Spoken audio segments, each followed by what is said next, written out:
नहीं है। हालेलुया। इसलिए परमेश्वर इस कलीसिया को एक दर्शन देने के लिए बुलाया। अब साधारण नहीं, अभिषेक पा रहे। हालेलुया। और मैं आज आपसे कहना चाहूंगा, एलिया परमेश्वर का सामर्थी प्रभु का दास था। एलिया के बारे में आप अच्छे से जानते हैं। ये एलिया प्रभु के साथ साथ चलने वाला और भविष्यवक्ता है। और जब इसने प्रार्थना किया, आकाश बंद हो गया, बारिश आना बंद हो गया। इसने प्रार्थना किया, आकाश खुल गया। इसने प्रार्थना किया, स्वर्ग से आग आकर वेदी में गिरा। इसने प्रार्थना किया, बड़े बड़े काम हुए। इस सामर्थी प्रभु के दास के बारे में एलिशा ने सुना कि हमारे देश में एक भविष्यवक्ता जिसका नाम एलिया है। क्या ही पावरफुल प्रभु का दास है, कितना ही सामर्थी प्रभु का दास है। ऐसे लोगों के साथ रहना मेरे जीवन के लिए आशीष का कारण है। एक बार की बात है, परमेश्वर ने बोला, एलिया तेरा सेवा यहां से समाप्त होता है। अब मैं तुझको अग्नि में रथ और घोड़ों से उठा के स्वर्ग में ले जाऊंगा, लेकिन मैंने तुझको जो अभिषेक दिया है उसको किसी और को दे के जाना, अपना पद भी अपने काम को दे के जाना। तो एलिशा इस संसार में खेतों में काम कर रहा है, हल चला रहा है, 12 जोड़ी बैल के पीछे में रह के वो हल चला रहा है। और परमेश्वर का दास एलिया आया, एलिशा के ऊपर ऐसे वस्त्र को रखा, बिना कुछ बातें किए चला गया, जा रहा है। तब इसने समझ लिया, एलिया जो प्रभु का दास है, वो मुझे उसके पीछे सेवा करने के लिए बुला रहा है, उसके साथ संगति करने के लिए बुला रहा है, उसके साथ रहने के लिए। तुरंत पहचाना, और वो यहाँ हल चलाने वाला आदमी हल चलाने छोड़ के दौड़ के गया और बोलने लगा, हे प्रभु के दास एलिया, मैं आपके साथ आना चाहता हूं, थोड़ी देर रुको। दौड़ के गया, हल को क्या किया, टुकड़े टुकड़े किया, लकड़ी का वेदी बनाया, पशु को बलि किया, सब कुछ समाप्त करके बोला कि अब मैं संसार के कामों को छोड़कर प्रभु के दास के साथ जुड़ने जा रहा हूं, एक अभिषेक दास के साथ जुड़ने जा रहा हूं। और मैं भी प्रभु के दास के जैसा बनना चाहता हूं। मैं भी उसके अभिषेक को देखा है, उसके बारे में सुना है, वो अद्भुत प्रभु का दास है। मेरे अंदर में भी प्रभु का सही काम होना चाहिए। और उसने एलिया के पीछे जाकर उसकी सेवा करने लगा। आज प्रभु के दासों के साथ जुड़ने से ही आप अभिषेक में बढ़ेंगे, दर्शन में बढ़ेंगे, वरदान में बढ़ेंगे। आज बहुत से लोग हैं प्रभु के दास से बात करना पसंद नहीं है, प्रभु के दासों के साथ संगति करना पसंद नहीं है। एक मैं आपसे कहना चाहता हूं, एलिशा जान गया था कि एलिया के अंदर जो पावर है, वो पावर मुझे चाहिए, तो उसके साथ रहने से ही मैं सीखूंगा, उसके साथ रहने से मैं जान पाऊंगा, और मैं भी एक भविष्यवक्ता बन जाऊंगा। और एलिशा सारे कामों को छोड़कर पास्टर प्रभु का दास एलिया के साथ जुड़ गया। उसके साथ रहते रहते रहते रहते भविष्यवक्ता बन गया, और भविष्य की बातों को जानने और सीखने और समझने का अनुभव उसको मिल गया। एक दिन एलिया ने बोला, ये मेरे अच्छे सेवक एलिशा, अब मैं आगे जा रहा हूं। प्रभु ने उससे बोला, गिलगाल से होकर तुम क्या करना, बेतेल को जाना, तुम यहाँ गिलगाल में रहना। उसने बोला, तेरी सौगंध और परमेश्वर की सौगंध, मैं तुझे नहीं छोड़ूंगा। दोनों गिलगाल से बेतेल को गए। बेतेल का मतलब है परमेश्वर का भवन, आराधना का स्थान। और बोलता है, ये मेरे दास, ये अच्छे सेवक, परमेश्वर मुझे इस बेतेल से यरीहो को भेजता है, तो यहीं पर रहना, भवन के अंदर में आराधना करना, दर्शन देखना, बड़ी बड़ी बातें यहाँ होंगे, भवन के अंदर स्वर्ग का अनुभव होगा। उसने बोला, मुझे मालूम है भवन के अंदर प्रभु के बड़े बड़े काम होते हैं, लेकिन मैं भवन के अंदर ही नहीं रहूंगा, मैं इस भवन से बाहर निकलूंगा। यरीहो को तेरी सौगंध और प्रभु की सौगंध मैं तुझे नहीं छोड़ूंगा। एक ऐसा निर्णय आपके अंदर होना चाहिए। उसने बोला, मैं भवन के अंदर ही अपना जीवन खत्म नहीं करूंगा, भवन के बाहर निकलूंगा। और यरीहो का मतलब है युद्ध का स्थान। हालेलुया। कितने विश्वासी प्रार्थना में युद्ध करते हैं, कितना विश्वासी उपवास में युद्ध करते हैं, कितना विश्वासी बाइबल के साथ वचनों में युद्ध करते हैं। युद्ध के स्थान में निकलिए, भवन से बाहर आइए, तब आपका अभिषेक बढ़ेगा, प्रकाशन बढ़ेंगे, दर्शन बढ़ेंगे, अद्भुत काम आपके अंदर होगा। एलिशा को बोलता है, ये मेरे अच्छे सेवक, इसी भवन में रहना, तेरी सौगंध, प्रभु की सौगंध मैं तुझे नहीं छोड़ूंगा। आगे गया यरीहो में। यरीहो का मतलब युद्ध का स्थान है, चुनौतियों के स्थान है। कई प्रकार के हथियार चलेंगे, कई प्रकार का युद्ध होगा, कई प्रकार के दबाव होगा, लेकिन वो सहन करने के लिए मजबूत है। कई लोग बोलते हैं, भैया समाज से डर, परिवार से डर, लोगों से डर, डरपोक लोग कभी प्रभु की सेवा नहीं करेंगे। बाइबल में क्या लिखा है, डरपोक लोग स्वर्ग में भी नहीं जाएंगे। डरपोक लोग तो स्वर्ग में भी नहीं जाएंगे। लिखा है डर से बाहर आइए, युद्ध के स्थान में आइए, प्रभु के लिए गवाही दीजिए, साक्षी दीजिए। जो चमत्कार आपके अंदर करो उसके बारे में बताइए। वो युद्ध के स्थान है, साक्षी देने के स्थान है। एलिया ने एलीशा को बोला तू बेतेल में रहना, नहीं, वो यरीहो को गया। और एक बार बोलता है ये अच्छे सेवक, तू मेरे साथ रह के बड़े बड़े कामों को देखा है, तूने मेरा जीवन भर सेवा किया है, अब तू यही यरीहो में रहना। परमेश्वर मुझे यरीहो से यरदन नदी के पार भेजता, तेरी सुगंध और प्रभु की सुगंध में तुझे नहीं छोड़ूंगा। एक चाह, एक भूख उसके अंदर दिख रहा है। उसने क्या बोला, मुझे यरदन नदी पार जो भेज रहा तू यही रहना। उसने बोला मैं तेरा पीछा नहीं छोड़ूंगा। जिसके अंदर में भूख और प्यास हो कभी नहीं छोड़ेगा। बाइबल लिखा है बुद्धिमानों के साथ संगति कर तो तू भी बुद्धिमान होगा, मूर्खों के साथ संगति नाश हो जाएगा। अभिषिक्तों के साथ बैठिए, प्रार्थना में बैठिए, वचन में बैठिए, उपवास में बैठिए, पवित्र आत्मा की संगति में बैठिए। आप सामर्थ्य होते जाएंगे, आपका दर्शन बढ़ते जाएगा, आपका अभिषेक बढ़ते जाएगा। लोग जो आज आपको रोक रहे हैं वो आपके पीछे आके दंडवत करेंगे, आदर करेंगे आपको। आज जब वो बेतेल में गया, बहुत से पशु होते बोले अरे तेरा दिमाग खराब हो गया, ये एलीशा तेरे को नहीं मालूम है परमेश्वर तेरे स्वामी को स्वर्ग में ले जाने की तैयारी कर रहा है, तू उसका पीछा क्यों कर रहा है?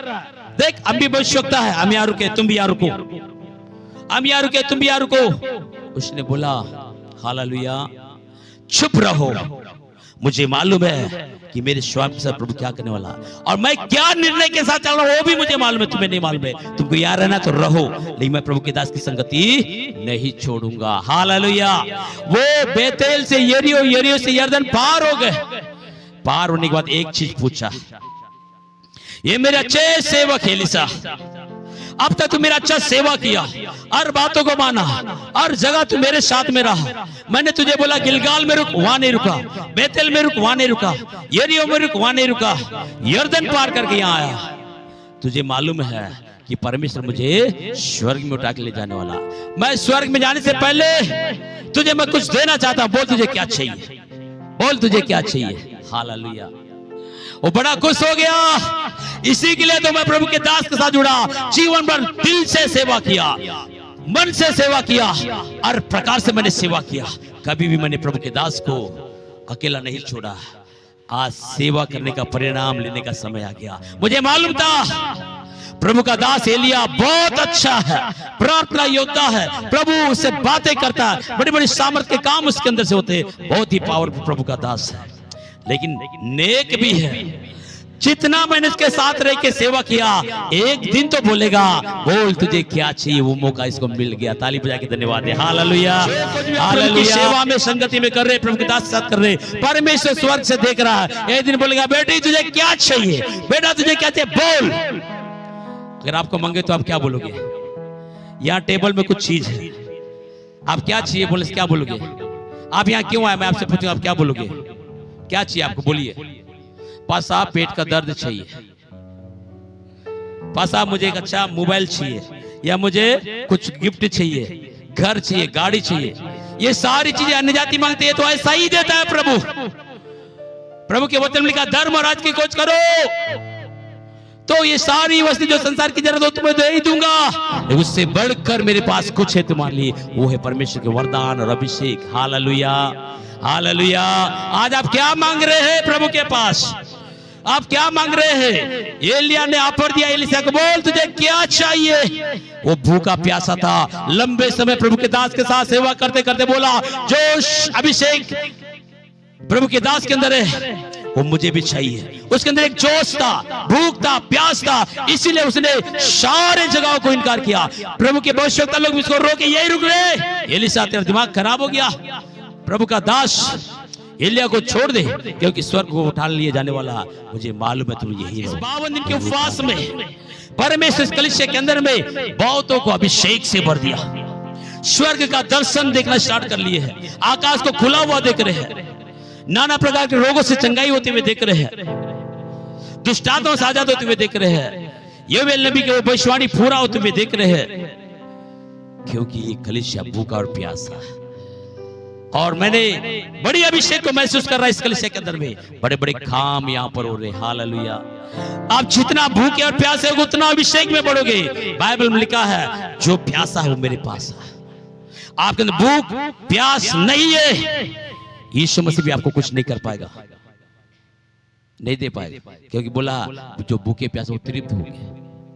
हालेलुया। अगर दे भी दिया जाए उसका कीमत नहीं रहेगा आपके अंदर में, इसीलिए आपके अंदर भूख और प्यास। दाऊद क्या बोलता है, हे प्रभु जैसे हिरनी नदी के जल के लिए प्यासा है, वैसे मैं आपकी संगति का प्यासा हूं। कब जाके अपना चेहरा दिखाऊं, कब जाके प्रार्थना करूं, कब जाके आपकी व्यवस्था पर मनन करूं।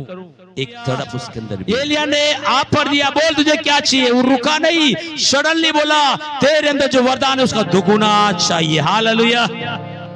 मन में रखा जो कुछ इसके पास है वो तो ले लूंगा, लेकिन मैं और भी ज्यादा चाहता हूं, क्योंकि वो पिता से बोलेगा तो वो भी दे देगा। जब आप पर मिला मांगने का, थोड़ा थोड़ा क्यों मांगू, एक साथ डबल अभिषेक मांग लिया। Hallelujah, hallelujah.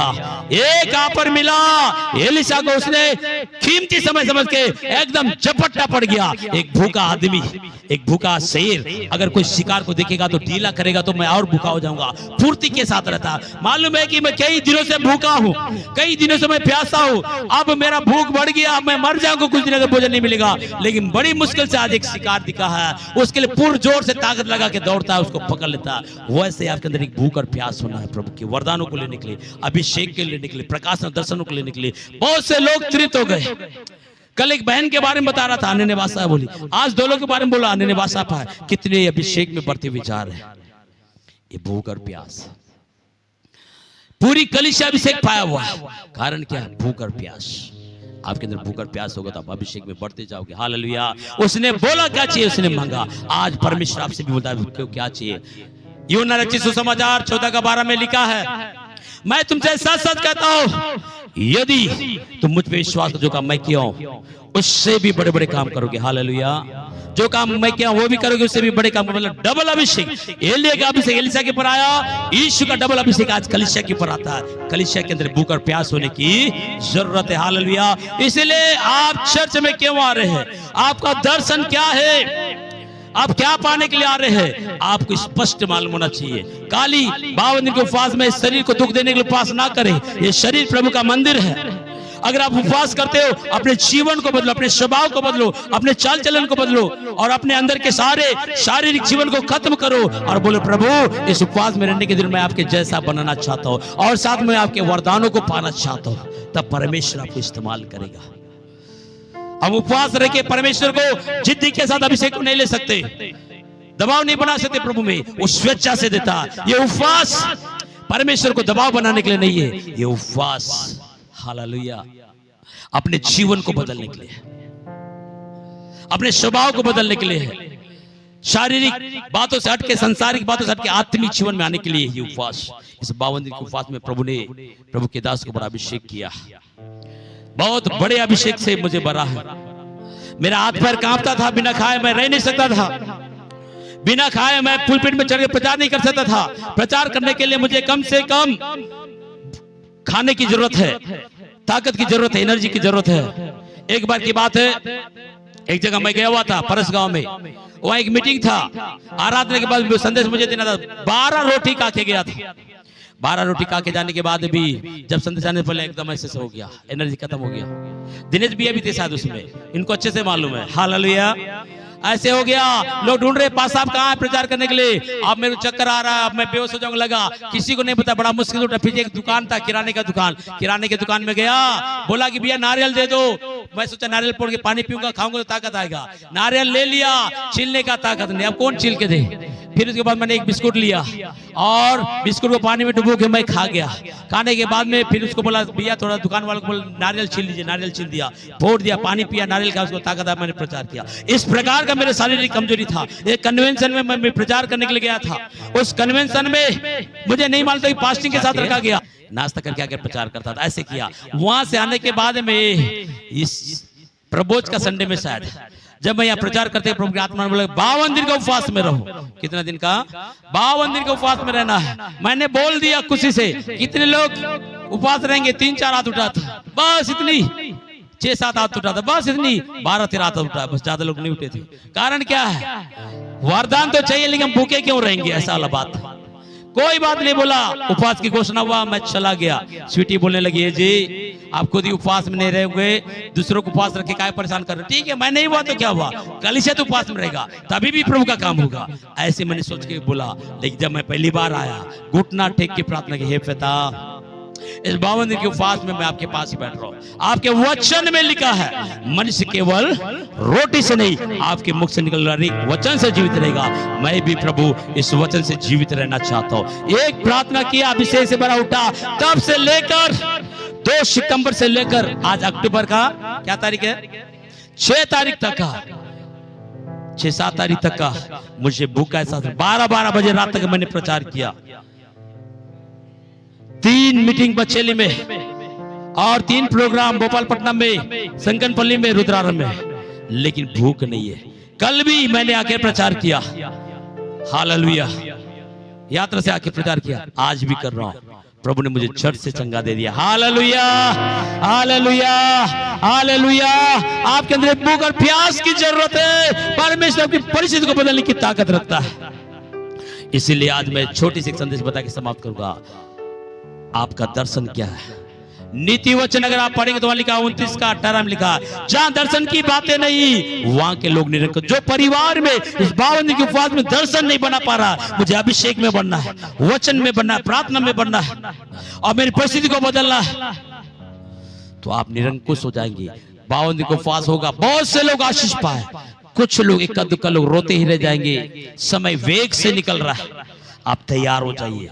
2 शुक्रवार शनिवार थोड़ा हमारे पास बचा हुआ, इक्का दुक्का जो बचे वो भी क्यों बचे, वो भी फलवंत हो जाए। घुटनों में आ जाइए, उपवास में आ जाइए, प्रार्थना में आ जाइए। बोलिए प्रभु, मैं भी आपके पास भूखा प्यासा होकर अभिषेक में बढ़ना चाहता हूँ। मैं भी आपके दर्शनों का भूखा और प्यासा होना चाहता हूँ। बहुत से लोगों ने स्वर्ग को खुला हुआ देखा, बहुत से लोगों ने परमेश्वर की आत्मा को आते हुए देखा। अभी एक बहन ने देखा कि एक सीधा मार्ग है, वहां पर क्लास में क्रूस है और कबूतर वहां बैठा हुआ, पवित्र आत्मा दिखा रहा, लाइट से भरा हुआ जगह। परमेश्वर ऐसे दर्शन नहीं देख रहे। हालेलुया। अगर आप भी चाहते हैं, आपके अंदर होना चाहिए। जहां दर्शन की बातें नहीं, वहां लोग क्या हो जाते हैं, निरंकुश हो जाते हैं। हालेलुया। और हमारा समय समाप्त हो गया है। इस संदेश को मैं अगले बार बताऊंगा, लेकिन यह दर्शन परमेश्वर के पास भी है।